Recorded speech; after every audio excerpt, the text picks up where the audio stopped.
It all started with my sister because my dad is a chef. My mom they both never did any type of athletics. As a little kid, I used to watch her play, go to all her games, and that's kind of how I fell in love with the game. And I started playing at a pretty young age. I'm actually, for example, I'm right-handed with everything I do, and my sister's a lefty. So I used to go to her games and watch her play, and I would watch her shoot with her left hand. And then during the timeouts, I would just start shooting with my left hand because I figured that's how I was supposed to shoot. So that's how I became a left-handed player.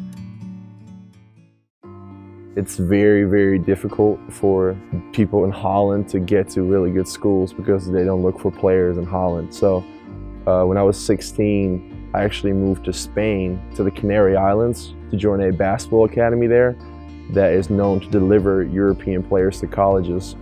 It's one of the toughest places to play and work out at. We practice like 4 or 5 times a day, 6 a.m. every morning. Looking back at it, it was pretty crazy, and I have a lot of respect for my parents too, just to put me on an airplane and go over to a remote island and just get worked out so hard.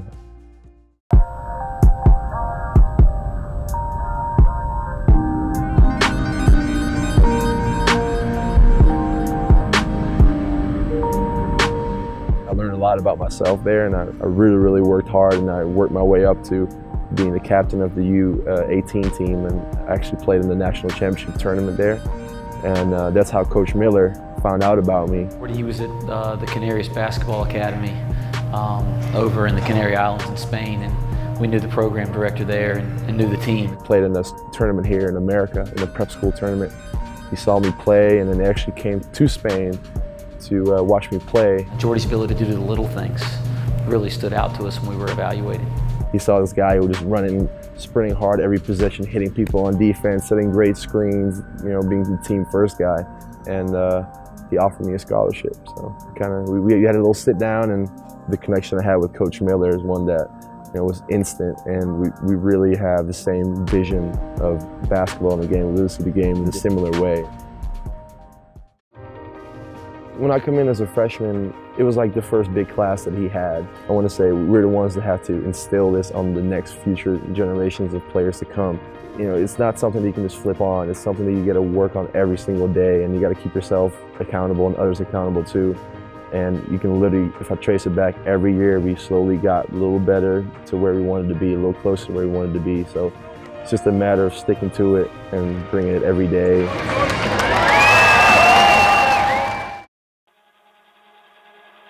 A 6'9" forward all the way from Groningen, Netherlands. Let's hear it for number 32, Jordy Kuiper.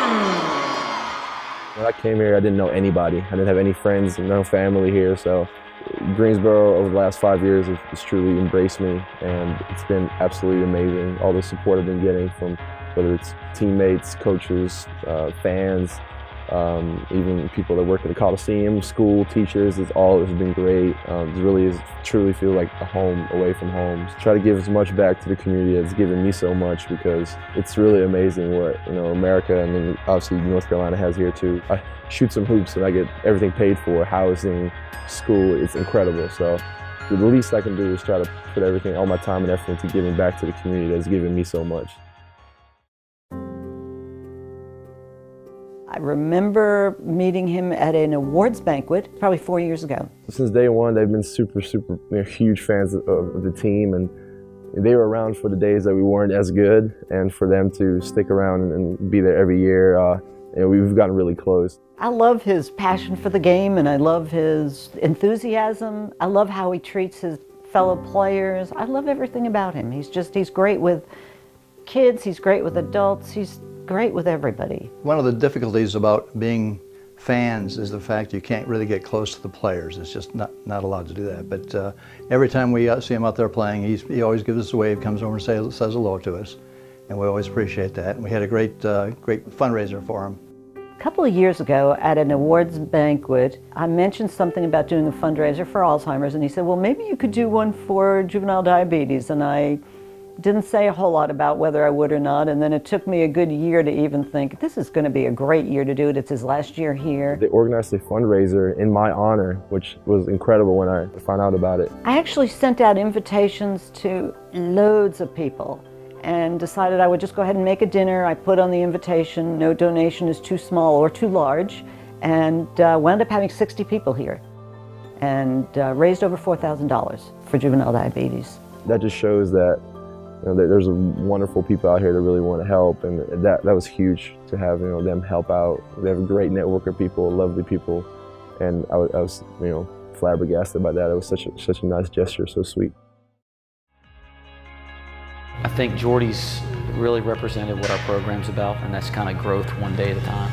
I think from the day he walked on campus to the player he is today, it's just an unbelievable transformation physically with his skill set, and then off the floor as well. So it's been really neat for our program to grow along with Jordy individually and as a player.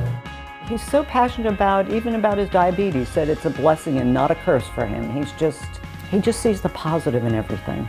Just think the man he is. I mean, he is a sweet, nice guy. He'll probably do anything for anybody. All the love you give, and then you're gonna give it back at some point. That's why people love him, because it's just such a great dude that you cannot really avoid giving love back to him, because it's just the way it is. So. It's been an awesome 5 years for me, and I've tried to give every single thing that I had in my body to this program, to this community, and hopefully I've touched some people, hopefully I've inspired some people. If I haven't, that's great too. I don't care either way. I had a blast, and hopefully to remember there's somebody that truly cared about UNCG as a school, as a basketball program, as Greensboro, as a community, I guess. Yeah.